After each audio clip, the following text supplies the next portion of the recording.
आज की जो हमारी क्लास है that is the last topic on the theme of gender. बाकी अब इसमें जो कुछ रह गए जैसे जेंडर एंड क्लाइमेट है उस पे आप लोग देख लीजिएगा। कुछ तो फिर मैं छोड़ भी दिए हैं, वो आप लोग कर लें। इनमें जो मुझे अच्छे लगे यूं समझ लें जिनमें थोड़ा सा डिस्कशन का स्कोप कम बनता है कंपैरेटिवली, उन पे मैंने क्लासेस लेने की कोशिश की। जिन पे ज्यादा डिस्कशन का रूम है उन पे फिर आप लोग देख लेंगे। तो आज की जो हमारी क्लास है, अ, ये जेंडर पे आखिरी क्लास है। इसके बाद हम डेमोक्रेसी या ग्लोबलाइजेशन या जो भी हमारा दिल किया उस नेक्स्ट किसी थीम पे मूव करेंगे इंशाल्लाह। ये है कि अब ये जेंडर स्टडीज के लिए भी इम्पोर्टेंट है और ऐसे के हवाले से भी इम्पोर्टेंट है। और ये एक बड़ी डिबेट थी कि एक तो जो सोशल कंस्ट्रक्शन ऑफ जेंडर है, जो कॉन्सेप्ट है जेंडर्स का, इसको आजकल रीइंफोर्स करने में सबसे ज्यादा रोल मीडिया का है। तो मॉडर्न जो फेमिनिज्म है या जो मॉडर्न स्ट्रगल है for the empowerment of women, that is incomplete without a sound analysis or account of whatever is being displayed through media। क्योंकि आजकल इंफॉर्मेशन के फ्लो की चूंकि सबसे बड़ी फोर्स सोशल मीडिया है, इस वजह से फिर जो इंफॉर्मेशन या जो कंटेंट जेंडर को लेके सोशल मीडिया पे डिस्प्ले हो रहा है वो सबसे ज्यादा इम्पैक्टफुल है। तो सोशल मीडिया को हम देख रहे हैं कि जहां से मसला शुरू हुआ था, कि असल तो मसला था ही जहनी, जो कॉन्सेप्ट था जेंडर्स का, और फिर उसकी बेस पे जो हमने औरत को हमेशा के लिए एक सेपरेट, एक डिस्टिंक्ट, एक very limited, very confined member of the society के तौर पे देखा। वही चीज सोशल मीडिया से जो है वो रीइंफोर्स हो रही है। तो इस वजह से ये बात इमर्ज हुई कि any sort of feminist struggle, any sort of feminist struggle or any sort of policies related to empowerment of women, that would be incomplete as long as the war for the empowerment of women and, excuse me,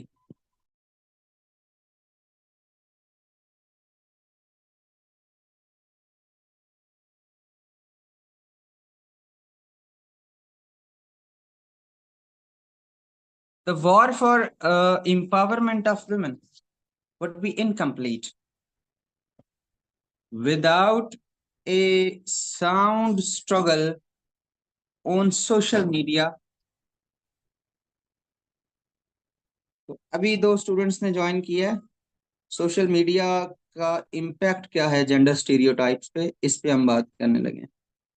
तो ये हम आज देखेंगे कि कौन सी stereotypes ऐसी हैं जो इसने रीइंफोर्स की हैं और कौन सी स्टीरियोटाइप्स ऐसी हैं जो सोशल मीडिया ने टारगेट की हैं, जिनको इसने इसने कम किया है।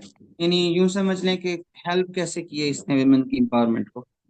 अब इस पे अगर आप लोग ये समझ गए कि स्टीरियोटाइप क्या है, तो यहाँ से आप ये पूरे का पूरा टॉपिक कर सकते हैं एक लम्हे के लिए। सिर्फ मैं आप लोगों को बार बार ये बात करता हूँ कि रियल लाइफ एग्जांपल्स असल में आपके पास एक ऐसा आईना है जिससे आपके पास लिखने के लिए इतना कुछ है कि अपेरेंटली आपने उस टॉपिक पे कुछ भी नहीं पढ़ा तो यू नो दैट आपको बहुत सारी चीजें पता है। अब अगर आप स्टीरियोटाइप्स को देखें, इसमें क्या है, स्टीरियोटाइप्स में एक हो जाएगी औरत की का जिस्म कैसा होता है, मर्द का जिस्म कैसा होता है। स्टीरियोटाइप्स में आ जाएगा स्टीरियोटाइप्स में आ जाएगा कि दोनों का ड्रेस कोड क्या है। स्टीरियोटाइप्स में वो दैट लॉन्ग फेमिनिस्ट जो आर्ग्यूमेंट्स हैं, ये जो कंसेप्शन है हमारी औरत और मर्द को लेके, स्टीरियोटाइप्स में आ जाता है कि औरत को क्या काम करना चाहिए, मर्द को क्या काम करना चाहिए। स्टीरियोटाइप्स में आ जाएगा उनका अंदाज गुफ्तगू क्या होगा, औरत का अंदाज गुफ्तगू क्या होगा, मर्द का अंदाज गुफ्तगू क्या होगा। स्टीरियोटाइप्स में आ जाएगा कि औरत को किस किस्म की लेबर की जरूरत है, किस किस्म की एक्टिविटीज, किस किस्म की उसके इंगेजमेंट्स होंगी, मर्द को क्या काम करने चाहिए। स्टीरियोटाइप्स में आ जाएगा कि डिसीजन मेकिंग किसकी पावरफुल है, किसकी अच्छी है, किसकी बुरी है। स्टीरियोटाइप्स में उनके ब्यूटी के स्टैंडर्ड्स आ जाएंगे। तो ये कुछ 7-8 चीजें तो आप बड़े आराम से निकालेंगे। अब इन पे सोचना शुरू करते हैं कि सोशल मीडिया पे क्या इन सभी चीजों के बारे में चीजें नहीं डिस्प्ले हो रही। आपके पास लिखने को बहुत कुछ है। तो सबसे पहले कुछ स्टैट्स लिख लें। उनमें यह है कि एक तो 2022 की स्टडी है by the European institute for gender equality. European institute for gender equality 2022 में उनकी स्टडी है that 60% online content related to gender still reinforce gender stereotypes। Overall जो कंटेंट अवेलेबल है इंटरनेट पे उस रिलेटेड टू जेंडर, उसका 60% जो कंटेंट है वो जेंडर स्टीरियोटाइप्स को रीइंफोर्स करता है। European institute for gender equality इसकी स्टडी है। फिर इसमें जो सरे फहरिस्त हैं जिन पे यूं समझ लें कि सबसे ज्यादा ये जो जेंडर स्टीरियोटाइप्स रीइंफोर्स हो रही हैं वो टिकटॉक और इंस्टाग्राम है। बाकी हैं सारे। टिकटॉक इसमें सरफहरिस्त है। पिंटरेस्ट का भी नाम आ रहा है, पिंटरेस्ट हो गया, टिकटॉक हो गया, इंस्टा हो गया। 2020 का सर्वे है बाय अमेरिकन साइकोलॉजिकल एसोसिएशन। इसके भी सर्वेज बहुत अच्छे होते हैं। 60% जो कंटेंट अवेलेबल है रिलेटेड टू जेंडर्स, मर्द और या औरत के बारे में अगर कुछ दिखाया जा रहा है तो एक तो वीडियो ना एजुकेशनल वीडियो है, एक वीडियो जिसमें कोई एनीथिंग रिलेटेड टू मेन और वुमेन जो कुछ दिखाया जा रहा है। 60% कंटेंट रिलेटेड टू जेंडर वो जेंडर स्टीरियोटाइप्स को रीइंफोर्स कर रहा है, मजबूत कर रहा है, परपेचुएट कर रहा है। 2020 में अमेरिकन साइकोलॉजिकल एसोसिएशन उनकी स्टडी के मुताबिक 87% ऑफ वुमेन एज्ड 18 to 24, 18 से 24 के दरमियान जो खवातीन हैं, 87% जो खवातीन हैं इस एज ब्रैकेट में, they feel satisfied dissatisfied with their bodies after prolonged exposure to beauty influencer and models। तो किस किस्म के जिस्म के खतो खाल होने चाहिए, स्किन टोन क्या होना चाहिए, आपके चीक्स किस तरह की होनी चाहिए। अब तो वो इस तरह के टूल्स आ गए जिससे आप ये हम मतलब पहले स्टैंडर्ड ये होता था कि जिसकी ये जबड़ा निकला हुआ होता तो कहते थे इसको घर में वाले रोटी नहीं देते। तो अब जिसके जबड़े जरा निकले हुए हैं उसको खूबसूरती की अलामत समझा जाता है। तो ये ब्यूटी के स्टैंडर्ड्स मर्द हजरात को लेके या औरतों को लेके, इसमें विमेन जो हैं 87% women from age bracket 18 to 24 they are dissatisfied with their bodies. क्यों? क्योंकि उनका जो एक्सपोजर है इन्फ्लुएंसर्स और ब्यूटी मॉडल्स का जो इन इन सोशल मीडिया से जो देखती हैं, उन्हें लगता है कि वो खूबसूरत नहीं है, अपनी बॉडी से वो डिससेटिस्फाइड। फिर अनफेयर एंड लवली ये कंपेन चली इंडिया में। मैं जब ये पढ़ रहा था तो मुझे भी बड़ा फील हुआ। इनफैक्ट अब वो मर्द हजरात की भी आ गई हैं ये फेयर एंड लवली। तो कोई इसके बारे में जो मर्जी सोचे। बहरहाल वो मेडिकल स्टोर पे एक दिन पड़ी हुई थी, वो वैसे ही उठा के मैंने देख ली। तो उसके मैं कंटेंट्स पढ़ने लग गया कि ये क्या डिफरेंसेस हैं मर्द हजरात के और खवातीन की स्किन के। फिर मैंने जैसे बड़ा कोई शर्मसार सा नहीं हो जाता है रख दी के अल्लाह पाक ने जो बनाया है जिसको जिस तरह बनाया है ठीक है, तो ये चीजें इतने फोकस करने की हैं नहीं। तो फेयर एंड लवली एक ब्यूटी प्रोडक्ट है जिसका कंसेप्ट ही खूबसूरती का, जिसने ये बना दिया कि जो फेयर है वही खूबसूरत है। तो फिर इंडिया में जो कि रेसी माशाल्लाह द्रविडियंस हैं जो कि बेसिकली ब्लैक हैं, तो यहाँ पे ये कंपेन चली, नहीं बाई नहीं की थी, रखती थी। तो अनफेयर एंड लवली कंपेन कि कोई लवली हो सकता है, चिट्टा नहीं भी है वो तो फिर भी वो खूबसूरत हो सकता है। ये कंपेन चली इंडिया में। उसके बाद study by the psychology today 2021, study bye psychology today इसकी स्टडी हुई 21 में। उसके अकॉर्डिंग 75% ऑफ यंग मैन, या मर्द हजरात के साथ है, 75% of young man aged 18 to 30 felt pressure to conform to these masculine stereotypes after consuming content from popular male influencers on YouTube। मर्दानगी क्या है, एक मर्द की ड्रेसिंग क्या होनी चाहिए, एक मर्द की बियर्ड होनी चाहिए, एक मर्द के बाल इस तरह होने चाहिए, उसके बोलने का अंदाज। या आप इंस्टाग्राम खोले ना तो उस पे आपको इस तरह का कंटेंट मिलेगा। अलग हो जाओ एक दफा, छोड़ दो सारी दोस्तियां, अपना नेक्स्ट मूव किसी को ना बताओ, दोस्त काम बनाओ। ये सिग्मा मेल, अली अख्तर बता रहे हैं ये सिग्मा मेल का कॉन्सेप्ट, और इस तरह की बड़ी पुट्ठी पुट्ठी बातें। तो ये जो मैस्कुलिनिटी के स्टैंडर्ड्स हमारी मॉडर्न सोसाइटी दे रही है, जिसमें हर किसी की सेहत इतनी अच्छी नहीं है और दुनिया पागल हुई हुई है जिम करके अपने वो बनाने के। तो ये इससे 75% जो लोग हैं वो अंडर प्रेशर हैं कि जी हमें एक खास किस्म का बिहेवियर, एक खास किस्म का जिस्म, एक खास किस्म की ड्रेसिंग और एक खास किस्म का हमारा जिंदगी का एक एटीट्यूड होना चाहिए। तो तब जाके we are real man, otherwise we are not man enough. फिर एक मी टू मूवमेंट है, वो आप सबको पता है। इसके अलावा एक ही फॉर शी कंपेन, ये यूएन ने इनिशिएट की ही फॉर शी कंपेन। और इसका मतलब यह है कि मेन को इंटीग्रेट करना चाहिए in the struggle for gender equality. एक जो मर्द है वो औरत के लिए है, उनकी इंपावरमेंट के लिए। इसके बड़े पॉजिटिव इम्पैक्ट हुए। ये बात रियलाइज की गई कि फेमिनिस्ट स्ट्रगल जो है ये सिर्फ वुमेन के लिए नहीं है, मर्द हजरात के भी सोचने का काम। तो ये कुछ स्ट्रगल्स थी, ये कुछ सॉरी स्टैट्स थे। तो आउटलाइन की तरफ आते हैं।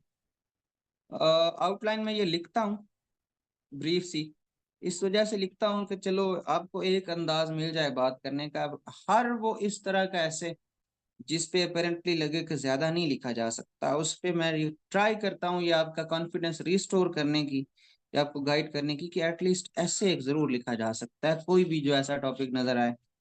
सिर्फ पढ़ने की बात है, आप पढ़ेंगे तो मुझसे ज्यादा अच्छा मटेरियल, आप मुझसे ज्यादा अच्छी चीजें आप कलेक्ट करेंगे। पहली बात यह है कि जेंडर स्टीरियोटाइप्स इसने रीइंफोर्स कैसे की हैं सोशल मीडिया ने। एक तो इसने ब्यूटी स्टैंडर्ड्स को परपेचुएट किया है। तो इस एक रेस में लग गए हैं कि औरत की खूबसूरती क्या होती है, मर्द की खूबसूरती क्या होती है। वो आप सब लोग सोशल मीडिया देखते हैं, तो कौन सी औरत खूबसूरत है, उसके जिस्मानी खदोखाल क्या होने चाहिए, शक्ल सूरत ड्रेसिंग क्या चीजें, मर्द हजरात औरत हजरात, तो दोनों जेंडर्स को। तो ये स्टीरियोटाइप्स मर्द के भी वो जो एक ट्रेडिशनल व्यू था कि ये पावरफुल होना चाहिए, ये होना चाहिए, वो चीजें भी परपेचुएट हुई और औरत की भी परपेचुएट हुई। मतलब मोटी औरत बर्दाश्त नहीं है, मोटा मर्द बर्दाश्त है। तो इस तरह की चीजें हैं। तो इसमें ब्यूटी स्टैंडर्ड्स जो अनरियलिस्टिक हैं। ये फिल्टर्स और फोटो एडिटिंग जो टूल्स की सारी एडवर्टीजमेंट्स आती हैं कि जिससे कलर चेंज होगा, आपकी स्किन जो है वो, आपका नाक पतला होना चाहिए, ये इस तरह की, ये अब इसमें डिटेल्स नहीं है, लेकिन लग रहा है कि ये अपेरेंटली मतलब बड़ी आम सी डिटेल्स हैं, लेकिन इनका सोसाइटी पे इन्फ्लुएंस कितना ज्यादा है ये आप लोग देख लें। मतलब इन चीजों ने हमें इस हद तक महदूद कर दिया है कि खवातीन में से मुझे कोई बता दे जो फिल्टर के यूज के बगैर कोई पिक्चर अपलोड कर ले। तब ये चीज कितनी एक परमीट कर चुकी है हमारी सोसाइटी में, कितनी वो फैल चुकी है हमारी जड़ों तक। ये चीजें हमारी लाइफ को किस हद तक गवर्न कर रही हैं। मुझे कोई मतलब ऐसी पिक्चर दिखा दें जिसमें कोई बगैर मेकअप के कोई पिक्चर अपलोड कर दे। तो इस तरह के मामलात हैं। फोटो एडिटिंग टूल्स हैं, स्किन लाइटनिंग प्रोडक्ट्स हैं, खास तौर पे ये सार्क कंट्रीज में। यहाँ पे ये ज्यादा पाई जाती है क्योंकि ये नेचुरली वाइट नहीं है। तो यहाँ पे ये स्किन के रिलेटेड जो प्रोडक्ट्स हैं वो बहुत ज्यादा बिकते भी हैं, और यहाँ पे इस चीज का मतलब बहुत ज्यादा प्रेशर लिया जाता है। और अगर आप देख लें, शादी से पहले खवातीन के ऊपर पता नहीं क्या क्या मला जाता है, और ये पता नहीं किस किस किस्म के वो जो आ गए पूरे पूरे सेट आते हैं जिनमें पता नहीं क्या क्या होता है, वो मैनी पैडी और पता नहीं क्या क्या मामला आते हैं, यू नो ऑल दैट। उस उन डिटेल्स में मुझे जाने की जरूरत नहीं है। मर्द हजरात के जो ये वो जाके पता नहीं क्या क्या मुंह पे मलवाते हैं, ये चीजें कौन दे रहा है हमें? ये मतलब आप इससे पिछली जनरेशन में जाएं तो कोई शादी हो गमी हो, बड़ी ही सादगी थी। और ब्यूटी मतलब वो लोग ये इस चीज पे बिलीव रखते थे कि आपकी स्किन फ्रेश होनी चाहिए, आपको गजा आपने ऐसी खानी है कि आप वैसे ही जवान रहें। तो यहाँ पे वो बजाय वो चीजें पैसे लगाए और सीरम पता नहीं कितने कितने निकल आए हैं, और तब I can not count those things जितनी वो चीजें निकल आई हैं। फिर जेंडर एडवर्टीजिंग, एक जेंडर्ड एडवर्टीजिंग, उसमें भी आप देख लें कि कुछ चीजें ऐसी हैं जिसमें हमेशा खवातीन को शामिल किया जा रहा है। मतलब आपको कभी लिपस्टिक की कोई एडवर्टाइजिंग करते हुए कोई मर्द नहीं नजर आएगा। खैर होना भी नहीं चाहिए ये चीज, लेकिन वेस्ट में चूंकि वो तमाम ये जो डिफरेंसेस हैं जेंडर के, उनको खत्म करने के दर पे हैं। तो वो चाहते हैं कि मर्द हजरात फिर वो लिपस्टिक लगा के दिखाएंगे जी इस तरह आप नजर आएंगे। बहरहाल ये क्रिटिसिज्म है कि वुमेन, हाँ एक चीज जरूर है, इसको आप लोगों को एडवर्टीजमेंट में दिखे कि एरियल की एडवर्टीजमेंट आई है तो उसमें आपको औरत कपड़े धोते हुए नजर आएगी, आपको खाना पकाते हुए नजर आएगी, अगर किसी घी की कोई एग्जांपल है तो जो ट्रेडिशनल जेंडर रोल्स थे, आपको एडवर्टीजमेंट में हमेशा औरत कुछ ट्रेडिशनल काम करते हुए नजर आएगी, और मर्द जो है वो हमेशा घर से बाहर काम करते हुए। आपको कभी कोई ऐसी एड नजर नहीं आएगी जिसमें मर्द घर बैठ बैठ के कपड़े धो रहे हैं। तो जेंडर्ड जो एडवर्टीजिंग है वो ये है कि औरत आपको कुछ ट्रेडिशनल काम करते हुए दिखाई देगी, और मर्द जो according to standards of masculinity जो काम है वो करते हुए दिखाई देगा एडवर्टीजमेंट में। तो आपने प्रोडक्ट की अगर एडवर्टीजमेंट देनी है तो उसमें ये थोड़ा बहुत रोल स्वैप होना चाहिए, चले ज्यादा नहीं तो। कभी कभार कोई किसी पैम्पर की एग्जांपल देनी है तो मदर के बजाय कभी कभार कोई फादर भी, कोई एक ऐसी कंपनी भी आ जाए जो कोई फादर भी अपने बेबी को उठा के खड़ा हो, और उसमें वो आ जाए।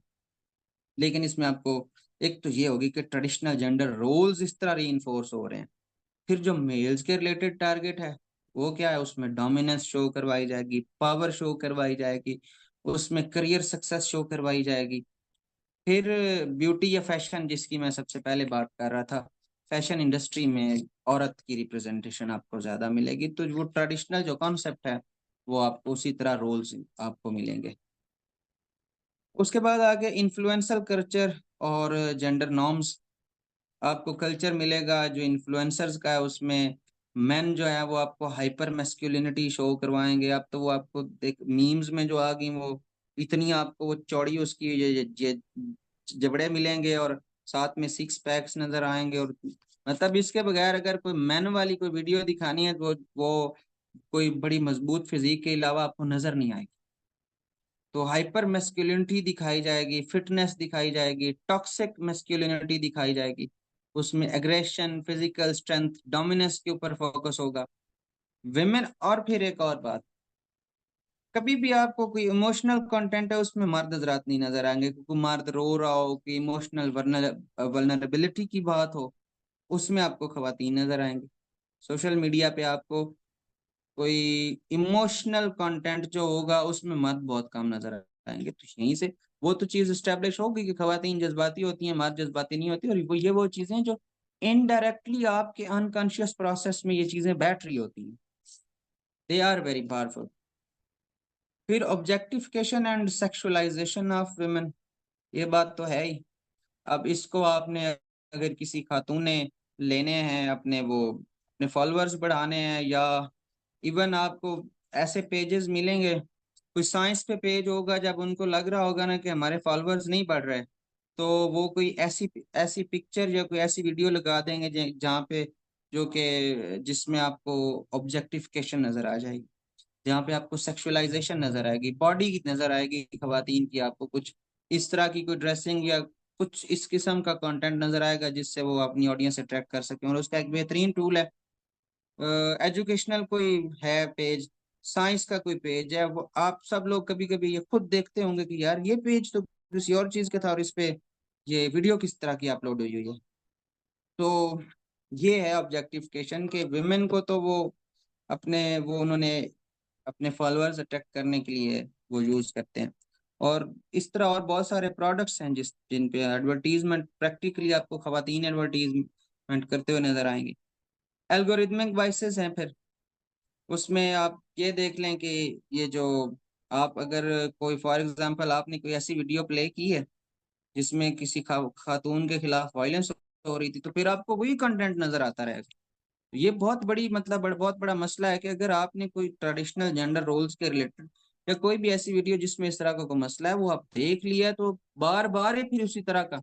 अगर आपने कोई ऐसी वीडियो देख ली है फनी जिसमें वो खवातीन की साइकोलॉजी का मजाक उड़ा रहे हैं। ये पिछले दिनों एक वीडियो वायरल हुई हुई थी, वो एक खातून कहती है कि मैं आपसे शादी करने के लिए तैयार हूँ, फिर कहती है मैंने आपसे शादी नहीं करनी है, एक दफा कहती है कबूल है। अब ये वीडियो इतनी वायरल हुई, फिर अगर आप इस तरह की किसी वीडियो पे क्लिक करो आपको 50 ऐसी और वीडियोस नजर आ जाएंगी। तो ये मामलात हैं कि जो एल्गोरिदमिक वाइसेस हैं, या जो इनका एल्गोरिदम जिस तरह सेट है, ये इस तरह सेट हो जाता है कि इससे तो फिर मजीद रीइंफोर्स अगर एक बंदे के जेन में नहीं भी है, वो बैठा बैठा उठ के अपनी खातून से लड़ पड़ेगा, या अगली दफा वो उसके माइंड में वो चीजें एग्जिस्ट कर रही होंगी जब वो अपनी खातून को डील करेगा। तो ये इस तरह वाइसेस होती हैं। फिर एक और इम्पोर्टेंट चीज, incompetent and patriarchal religious scholars. अब इस पे मैं उसके सारे सॉन्ग्स आपको नहीं बताता, ये सिर्फ जो अभी लास्ट पॉपुलर हुआ हुआ था कि अपनी बच्चियों को स्कूल से निकाल लें, उत्थे डांस कर दी पे ये। तो ये जो हजरात हैं इनका मतलब अल्लाह ही वारिस है इस मुल्क का। और यहाँ पे तमाम मौलवी चुप हैं। मैं कहता हूँ छाले पड़े मुंह में किसी के, अगर किसी ने कोई बात की हो उठ के आग लगे किसी की जुबान को। बड़े बड़े स्कॉलर पड़े हुए हैं जो कि अरेबिक में कोर्सेज करके बैठे हुए हैं, और पता नहीं क्या क्या पिछले 70 70 साल से वो तबलीग कर रहे हैं। किसी को तौफीक नहीं है उसके बारे में बात करने की। तो ये जो पैट्रियार्कल जो रिलीजियस स्कॉलर्स हैं, इनकम्पिटेंट जो स्कॉलर्स हैं, इनके हाथे चढ़ गया सोशल मीडिया। अब वो जो मर्जी कचरा फैलाना चाहें, जो मर्जी वो कहना चाहें वो। तो आप लोग देखें कि ऐसा कंट्री जिसमें पहले ही आउट ऑफ स्कूल चिल्ड्रन इतने हैं, और वो भी खास तौर पे गर्ल चाइल्ड है, तो उसका क्या ही हालात हुए होंगे जब इस तरह का कंटेंट फैलेगा बच्चियों के एजुकेशन की प्रमोशन के लिए। तो उसने माशाल्लाह फिर तबाही उतार दी है इस चीज की। जो फैमिलीज पहले ही ट्रेडिशनल वो व्यूज रखती हैं, वो तो उसको देखने के बाद और फिर लोगों ने उसकी काम आसान कर दिया है। फिर ऐसे खबीस लोग हैं कि वो लोग बेसिकली एजुकेशन, विमेन की एजुकेशन के खिलाफ नहीं है, लेकिन फॉलोअर्स लेने के लिए उसने उन्होंने प्रैक्टिकली कोई डांस की वीडियोस उठाई हैं, पहले उस मौलवी को चलाया फिर उसके साथ डांस की वीडियोस लगा दी, और एक दफा पढ़े लिखे बंदे बैठ के सोचने लग जाते हैं कि यार ये तो हो तो वाकई यही रहा है, तो क्या किया जाए। तो एक ये बहुत बड़ा मसला है। फिर unjustified and unqualified criticism on feminist movement और एफर्ट्स फॉर वुमेन एम्पावरमेंट। अब ये बड़ा कल्चर चला हुआ है कि किसी ने अगर कोई खवातीन की तरक्की की बात कर दी है, तो वो पिछले दिनों जिसको जूते पड़े हैं उसने कसम उठाई हुई है इस तरह के लोगों ने कि बस उठ के फिर हर वो एफर्ट, हर वो बात जिसमें विमेन एम्पावरमेंट की बात हुई है या कोई फेमिनिस्ट स्ट्रगल। अब फेमिनिस्ट स्ट्रगल में मैं आपको रियल लाइफ एग्जांपल्स दे रहा हूँ।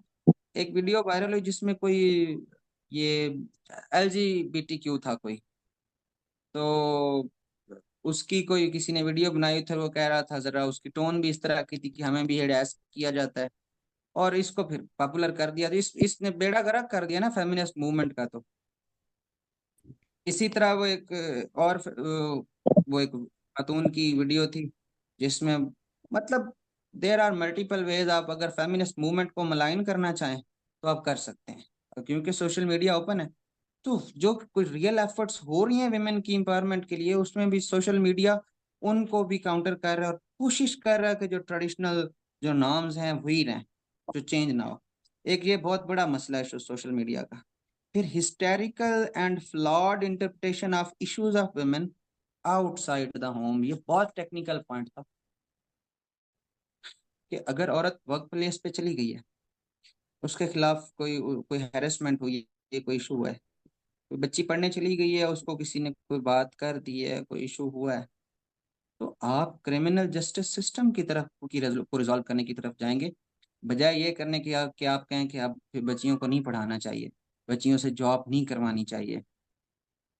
तो मतलब जो विमेन इश्यूज प्रैक्टिकली सोसाइटी में फेस करती हैं, हम उसकी बड़ी हिस्टेरिकल और बड़ी डरपोक किस्म की, बड़ी फ्लॉड इंटरप्रिटेशन करते हैं, जिससे ट्रेडिशनल जेंडर नॉर्म्स रीइंफोर्स होती हैं कि वाकई यार इनको तो घर में रहना चाहिए या इनको तो नहीं पढ़ाना चाहिए। तो hysterical and flawed interpretation of women's issues outside the home। खातन जो भी जिस भी किस्म के इश्यूज, इवन अगर किसी बच्ची का रेप भी हो गया, तो पूरी मुआशरे को उसको वापस लाना चाहिए, उसको इनकरेज करना चाहिए। हमारा रिस्पांस क्या होता है कि अगर कोई रेप हो गया है तो हम खानदान की और 10 बच्चियों को भी बिठा लेते हैं घर, कि इनको भी अब काम नहीं करवाना या पढ़ाना नहीं है। तो जो इश्यूज विमेन फेस करती हैं आउटसाइड द हाउस, उनकी हम फ्लॉड और हिस्टेरिकल इंटरप्रिटेशन करते हैं, टूल सोशल मीडिया बनता है। अगर किसी खातून के साथ कोई मसला हो गया है, तो सोशल मीडिया उसको इतना ज्यादा पॉपुलराइज कर देता है कि आपकी सोसाइटी में एक डर बैठ जाता है। ये मामलात हैं। तो सोशल मीडिया ने चैलेंज कैसे किया है? सोशल मीडिया ने चैलेंज कैसे किया स्टीरियोटाइप्स को? एक तो फेमिनिस्ट मूवमेंट और एक्टिविज्म के लिए सोशल मीडिया टूल भी बना है, तो प्रमोशन भी हुई है। फिर non binary and transgender activities, उनकी रिप्रेजेंट आइडेंटिटीज, उनकी रिप्रेजेंटेशन भी हुई है। वो तमाम लोग जो किसी स्टेब्लिश्ड सेक्सुअलिटी में नहीं आते, जो मर्द या औरत नहीं है, या उनकी कोई भी ओरिएंटेशन है, जिनको हम नॉन बाइनरीज कहते हैं, तमाम वो लोग जिनकी आइडेंटिटी नॉन बाइनरी है या ट्रांसजेंडर आइडेंटिटीज हैं, उनको रिप्रेजेंटेशन भी मिली है। अब ये शहजादी राय के नाम से इंस्टा पे एक ट्रांसजेंडर हैं जो कि बहुत बड़ी पाकिस्तान में एक्टिविस्ट हैं, शहजादी राय। तो वो अच्छा खासा पढ़ी लिखी भी हैं, और वो अच्छी खासी मतलब अच्छी डिस्कशन करती हैं इश्यूज ऑफ जेंडर पे। तो वो जो रियल इश्यूज हैं उन पे बात करती हैं। तो एक टूल, एक एक वो प्लेटफॉर्म भी मिला है सोशल मीडिया जेंडर को। फिर कंपेन्स भी होती हैं, unrealistic beauty standards and embracing natural appearances. तो जो अनरियलिस्टिक ब्यूटी स्टैंडर्ड्स हैं उनके खिलाफ फिर कंपेन्स भी चली हैं। ये जो मैंने आपको बताया था फेयर एंड लवली के जो अपोजिट चली थी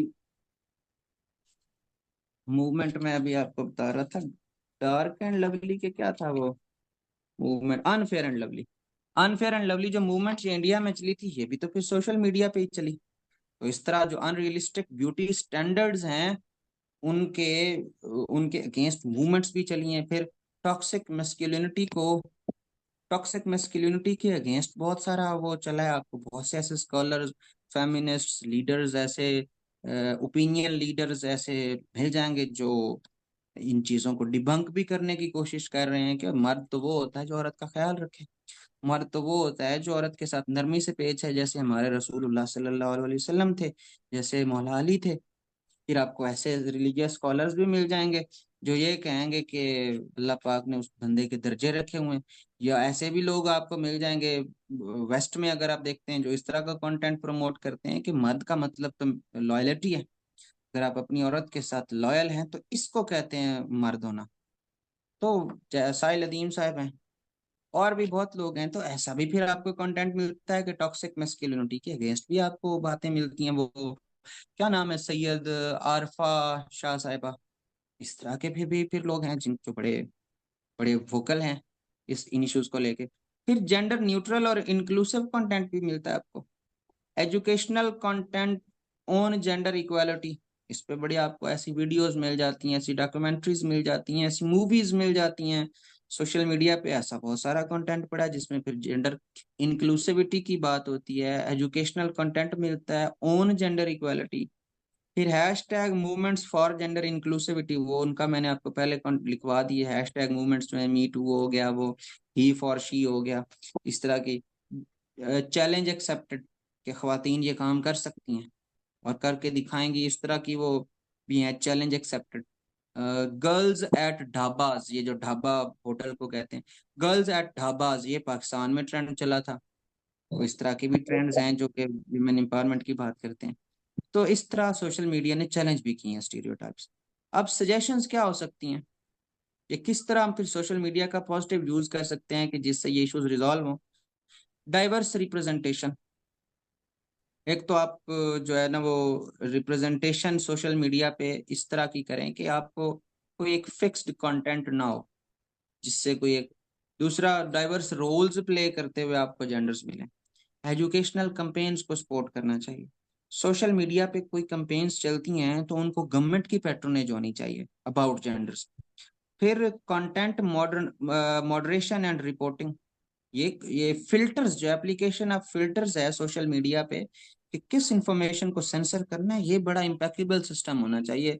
ये अब जो मैं ये हैरान हूं कि इसको अभी तक फिल्टर नहीं किया गया। ये जो वो मौलवी जिसकी मैंने आपको एग्जांपल दी, नहीं फिल्टर किया गया इसको।